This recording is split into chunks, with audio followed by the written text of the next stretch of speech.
Good morning.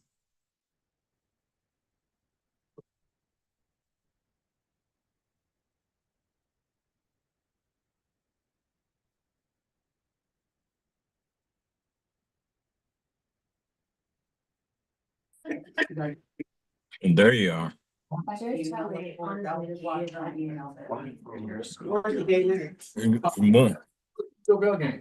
are you gonna be sitting in your seat if you're in the car? I'm sorry. Hey, I'm driving, so good morning. How you doing, Jim? Seeing you. Yeah. Probably. Where's the game? Are you in the parking lot of the game? Huh? Yes, sir. No, I'm still in Louisville. Still here. Okay. Mine's in my car. Oh, the game is. Oh, where's the game? Here? She wanted to know, she's They're playing in Lexington. Oh. Right outside. No, Louisville was playing in Lexington at 12 o'clock or 12:15. I was gonna go to the game, but I made a decision not to do that. In Lexington, no. When does Kentucky? It's playing tomorrow, is it tomorrow night? I think like a 7 o'clock. 7 o'clock, 7:15, yeah, So, yeah, in Milwaukee. Friday, Sunday. Yeah, Friday, Sunday, and they're playing in Milwaukee. Troy. I'm sorry? They play Troy. Yeah. They'll win that. Louisville's gonna win this. Well, which called Texas got stunned last night. Did they? I didn't see these. Yeah. Dayton, maybe? Or Xavier. Is it Xavier? Xavier. I'm gonna call this meeting to order. We can be up corn. Oh, this is live. You should tell me. I did.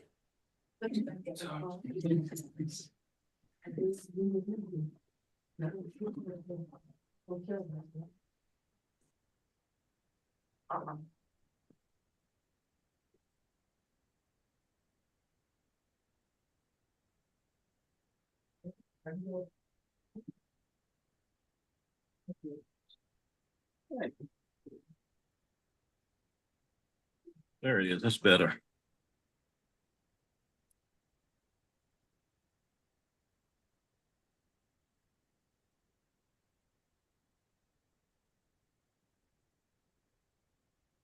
So I can't tell who all is on. I see Jim is there. Who else is okay, so it looks like two of us so far. And, Three. Mr. Henry, and Commissioner Henry. And four. So it's 5. Yeah, see. Oh, there's Doris. I'm trying to see you on this phone is not easy. So it's three of us. No. Yeah. Four of us. Five. There's 5 total. Five. Okay, fine. Okay, and Rick is joining, or Commissioner Worth is joining. So we got 6. 5 of them all, yeah. Rick, Commissioner Worth just joined. Yeah, He's there, but no, can't. yeah, he'll probably.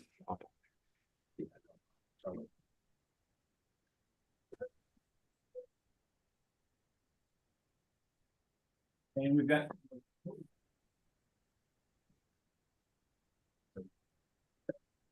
So based on that, we have a quorum. So let me call the meeting to order.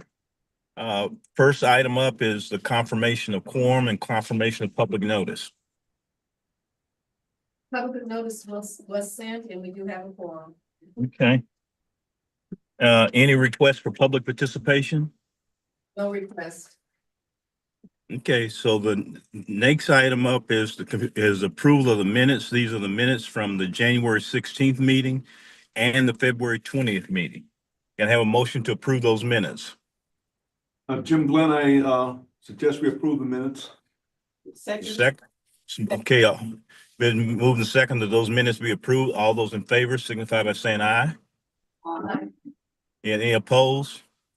Any abstentions? The minutes stand approved. Now we'll go to section report, the executive director.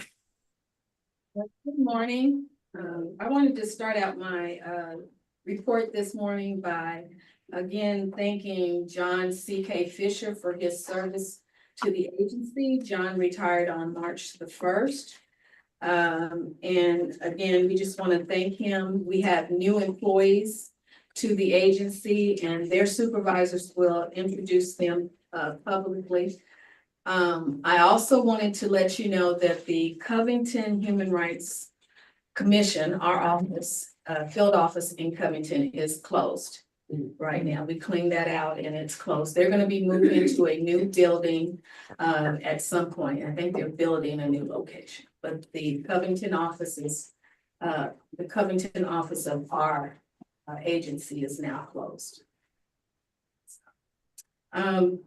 We are still working with HUD and EEOC. We keep getting phone calls, basically wanting to know if anything has changed for our agency as far as our ability to enforce the Civil Rights Acts, federal and state.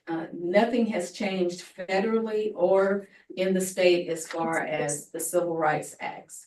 So we are proceeding on. We are going out more. Juan and his staff will be reaching out more and more to individuals to let them know, one, that we are here, two, what we do, and three, what their rights are under the Kentucky Civil Rights Act. This past month, we had 18 cases that were submitted for review and closure, and 10 were employment, 8 were housing cases. Of the 10 employment cases, 6 were no probable cause, 2 were withdrawn with settlement, and 2 were withdrawn without settlement. Of the 8 housing cases, 4 were no probable cause, 1 was conciliated, 1 was withdrawn with settlement, and 1 was withdrawn without settlement, and 1 was an administrative closure. I will let you know that today is the last day for their reconsideration for employment cases and PA cases. So you may or may not see some of these employment cases again if the complainant decides that they want to request a reconsideration of the case. But as of today, these are the cases that will be closed and going forward. I sent out a copy of the 2025 work plan, and one of the things that was emphasized that we put in there was commissioner participation and engagement. And so we are, staff Juan and I specifically will be working to come up with programs or ideas in which will increase, or as you all can assist us in getting the word out about civil rights and what we do. And we'll talk about possibilities and programs and activities that we can do to make it happen in your district specifically.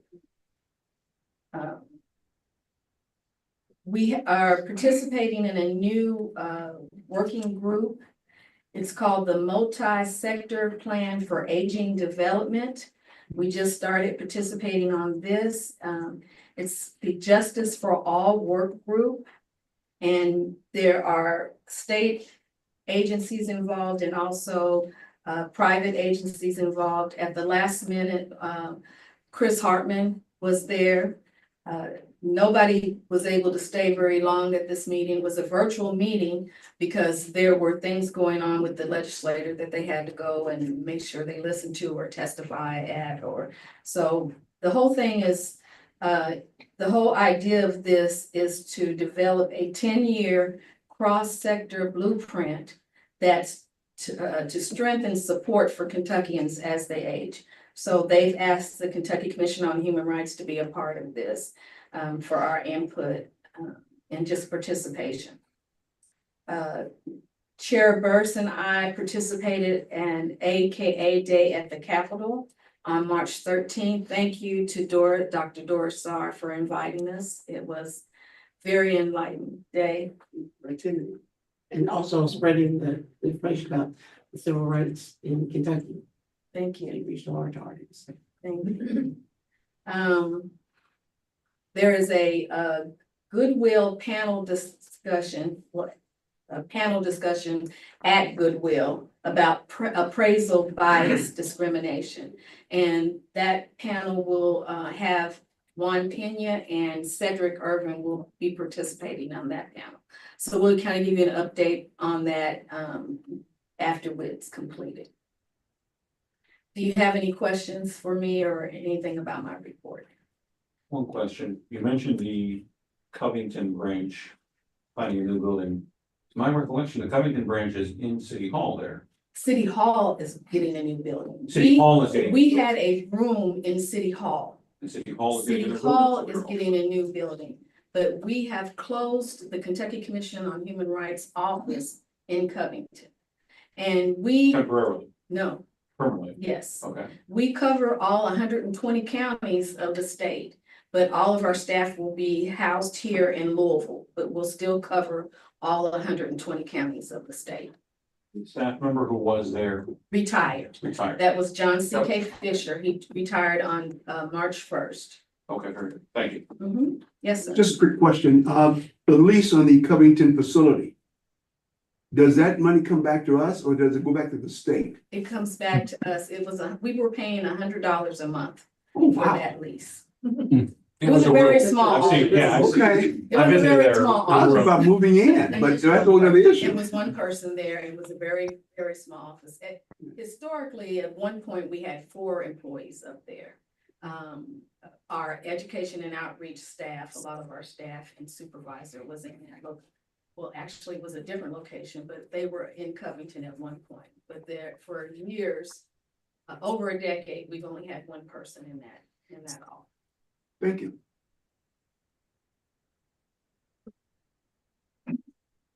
Thank you. Any other questions for Cynthia? Okay, none. Let's go to the budget and finance. Brandon. Good morning. I don't have anything specific to address this morning. You have my report before you, and I would love to answer any questions. Any questions for Brandon?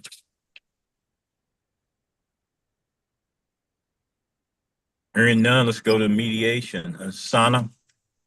Thank you. Good morning. You have my report before you. The 2 cases that were successfully resolved were both disability. One of them was a much older case, so happy to be done with that. It was the first time I'd handled a case where a state representative participated in the mediation on behalf of the deceased complainant. And the mediation that was scheduled on the 17th was unfortunately canceled last minute by one of the parties. Otherwise, the only other difference to the report is some mediations have been scheduled in May and June. And that's all for my report. Questions for Sana? Curious, who is the state rep? Oh, no, not as, I'm sorry, it's the estate. State rep, The okay. estate, yes. Very good. Oh, no more questions. No, I wouldn't reveal that. Okay. Okay, none. Additional question for her. Let's go to the enforcement unit. Cedric. Good morning, everybody. Before I dive in, I want to introduce our new compliance enforcement officer. He comes to us with experience of investigation with the public defender's office, and he cuts a mean grass. His name is Thomas. Y'all can't see him, but he's I like to see him. there you go. Okay, you got the camera on him. Yes, he's our new enforcement compliance officer. So welcome him. I'm happy to have him. I'm glad we got somebody who started, got somebody on pretty quickly. We did that real fast. So thank you, Thomas, for joining us and for coming here to work hard. Hopefully that's what you mean. But to get going, so in my report in housing, you can see that we have jumped over that 200-day mark. Some of that is receiving some of the older cases from a staff that left in January, but the progress is being made and we're gonna work to get under that 200 mark because that's a goal we had. We was under that until March, and so we're gonna work hard to get under that 200 mark, but it's still moving. I was asked last meeting, when my child was hitting me in the head, I was asked to give the report of how many cases we've turned into HUD. We have turned in 41 cases to HUD since July of 2024 to now. 41 cases have been submitted. I have more cases to submit that are not on this list, but this comes directly from the HUD website. So we have 41 cases, not including the cases that were closed during this month. So I just wanted to let you know 41. And all of those have been accepted by HUD or just submitted to HUD? Submitted to HUD. All of them. Okay. So I'll keep that, I'll probably try to, would you like this added to the report? So my report? Yeah, it would be good. Oh, that's EEOC. Yeah. Okay, so I'll find a spot to add this to the report of how many we've submitted to HUD. As far as that goes, there's been some progress in our employment. We went, we're making progress in employment, and I think the investigators that do employment, we went down a little bit in our case age, and we're gonna, not a lot, but I celebrate all, successes in a sense. But so we have made some improvements there. I'll go to, so there's one thing I've added just to talk about, which is the protected classes. So all the cases that have closed since January of this year, this does not include cases that were PC'd, the protected classes. Now, the number of cases we've closed is 51 since January of this year. It's 51. Now, the protected classes, the numbers will outweigh that because some cases have multiple protected classes. These the numbers I'm gonna give to you are from cases that were closed, has no probable cause, were closed has withdrawal with resolution, withdraw without resolution, or administrative closing, was unable to contact the respondent or the complainant or something of that sort. And inability to cooperate, things like that. So the highest number since January, the highest number of cases closed protected class used was disability. That was 27. Race is 18. So race kind of creeping up, but race was 18. Retaliation has a basis, was 10. Sex was 8. National origin was 5. Age is 3. Age is only in employment. Familiar, religion was 2. And familiar status was 1, and familiar status is only in housing as far as the cases that were closed. So I wanted just to give those numbers to give an understanding of the basis that we've investigated and closed. Remember, this does not include cases that were, this is not, I'm sorry, I was wrong. This does not include mediation cases that were closed in mediation, nor does it include PC cases. So I just wanted to give a number, and I'll give this every meeting just to give an understanding. That's a good breakdown, Cedric, because I think several commissioners have raised questions about, given the way reports are now done and and us not really approving cases, knowing where they fall and what kinds of trend lines we have would be good. So thank you for adding that and for continuing to provide it in the future. Yes, and I can go ahead, if you want me to, I can go ahead and just add this to my report. My report's gonna be super long, but I can add this. That'll be fine since we get the report, the book at least a week before meeting, so it gives us enough time to look at it. So, but no, that would be good. And after that, any questions? I would just note that you mentioned we're over 200 days now on case average. But a year ago, it was 270, and a month before that, it was 360. So I just want to note that it is still remarkably impressive with the turnover in staff. And thank you for the good work. Oh, you're welcome. And I can't thank the staff enough, the investigation staff, for doing the hard work and for taking time for learning and growing as they went along, especially in housing, and employment for being consistent with what they already know, being the third OGs in the game. OGs meaning they have been tenured in the game. I'm sorry. OGs and tenure is what I was talking about, not age. I'm gonna stop trying to clean that up. Anybody have any questions? Yeah. Any questions for Cedric? Okay, none. Then let's go to education and outreach. Juan. Good morning, commissioners. Before I take any questions about my report, I would like to introduce two human rights specialists. In the past couple meetings, I have been talking about the commission hiring two human rights specialists. I'm sorry, administrative specialists. So our first one is Karen Cottrell. She's officially with the education outreach unit. I told her that there's no back, there's no reverse. So she's the unit right now. Ms. Cottrell, would you like to say a couple words? No? I didn't know we had that option. Juggle. Then our other administrative specialist is Kara Smith. She's excited to start working for the commission. She has the energy and the passion about civil rights. So, Ms. Smith would like to say a few words.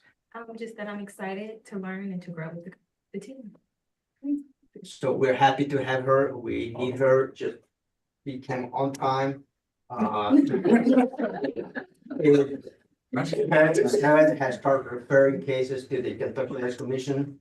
So we receive a lot referrals from her. She will be handling a lot, the housing inquiries. Again, this is just the right time she comes aboard. I would like to echo Ms. Cynthia Fox's appreciation for the work of Mr. John Fisher. She joined the commission, I would say 2001 or 2002. And he left a mark out in the field. I remember I met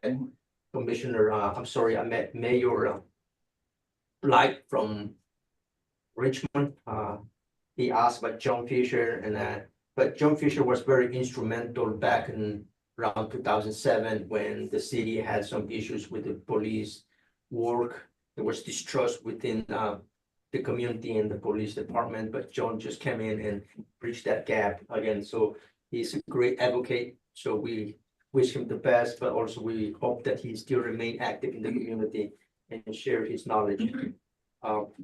His position has been posted. I think it was posted a couple of days ago. So it's open. It will be open for 10 days for anyone who would like to apply for. So we hope to get the applicants and start rolling this one. Hopefully we can hire that person within a month and a half. So beside that, you have my report before you. I will be happy to take any questions that you may have. Any questions for Juan? I should say, I was up by the fairness rally and I called your name here. That's all. I saw you. Oh, you were there? I tried to say, hey, I couldn't get a seat in the rotunda. I can come early enough. But I was up above and I called your name. No response. Just saying. I just, no response. Before we started. I didn't hear him, sorry. Okay, you can't hear anything in the rotunda ever. Yeah. Maybe building. Any questions for Juan? None. Let me say to the new staff members in enforcement as well as in education outreach, welcome to the commission. I think all of the commissioners look forward to working with you. We've got a good board, I guess a good commission members who do really hard work and they're all here to help where they can. So over the course of the next few months, they'll get to know each other a lot better, but welcome aboard. So we now go to the legal unit report. Colt. Good morning, commissioners. You guys have my report before you, and I'm happy to take any questions about that report. But to touch on a couple of things we talked about last month, we brought up the papering of flyers from the KKK in certain Kentucky communities, and we had a discussion about what, if anything, anybody, law enforcement wise, what they were doing about it. And it was mentioned several times that, you know, I heard at least a couple people say I lost my connection with the FBI. I met someone with the FBI not too long ago, had a conversation with them, and they're looking to present briefly to the commission in one of the next couple of months. So if the commission would welcome that, I'll get that arranged just to talk about a little bit about what they do in the Office of Civil Rights. Again, I'll try to get that scheduled for the April or May meetings. By way of legislative update, most of the bills affecting our statute died on the vine. There are a few, though, of relevancy to the work that we should probably discuss. House Bill 495, that's the Mental Health Counseling Protection Act. Among other things, it would ban Medicaid from funding gender-affirming care, and things of that nature. Would protect providers of conversion therapy. That was delivered to the governor on the 14th. Governor Beshear can veto it, but of course, the General Assembly can override that. Senate Bill 2 is similar. That would ban incarcerated people from accessing gender-affirming health care, similarly delivered to the governor on the 14th. And Chair Burris, you asked if anybody performed any kind of analysis on whether or not any of the DEI bills had any language in them that would contradict existing statute. I had the time to kind of compare it to our statute, and it shouldn't be a surprise, as it was the House bill for itself was calling DEI a discriminatory concept in and of itself. So it shouldn't be a surprise that the language doesn't really conflict with the Civil Rights Act. But there was one thing, though. It effectively bans affirmative action plans, and our statute suggests that we can order affirmative action plans, and so can Title VII in employment cases to correct manifest imbalance with respect to those issues. Other than that, that's the only DEI bill that passed, House Bill 4, prohibiting DEI in post-secondary education. But that's all that I have on that. Colton, may be worth, because of what you just said in terms of as a remedy, the ability for the commission to order or agree to affirmative action or plans to address things that you may find may be worth letting people know more broadly across the state that we still continue to have that capability, because my guess is that those legislators who voted for it, as well as the primary sponsor, had no idea that was in fact in our statute. So we just need to keep people aware of that. Okay. Any questions for Colt?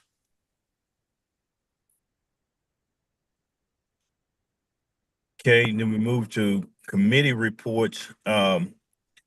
Doris, I take it your committee hasn't had a chance to meet to talk about our operations yet, right? I did send an email out, no response, except for I got the wrong email for someone. If there are any commissioners that are still interested in serving, please let me know after this meeting so we can get a meeting time together. Okay. Matt. No other committee reports. Any new business?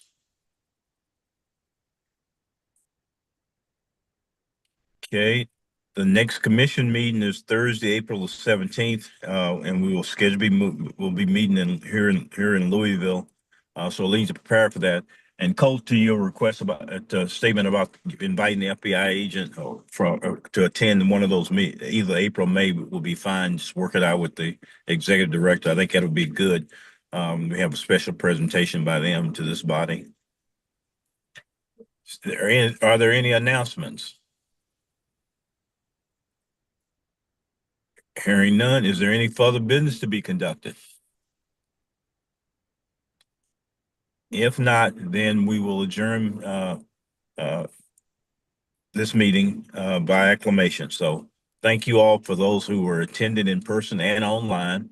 And let's continue to work on things here. We're in an environment where this body needs to perform and need to do what it can do to protect civil rights in the state.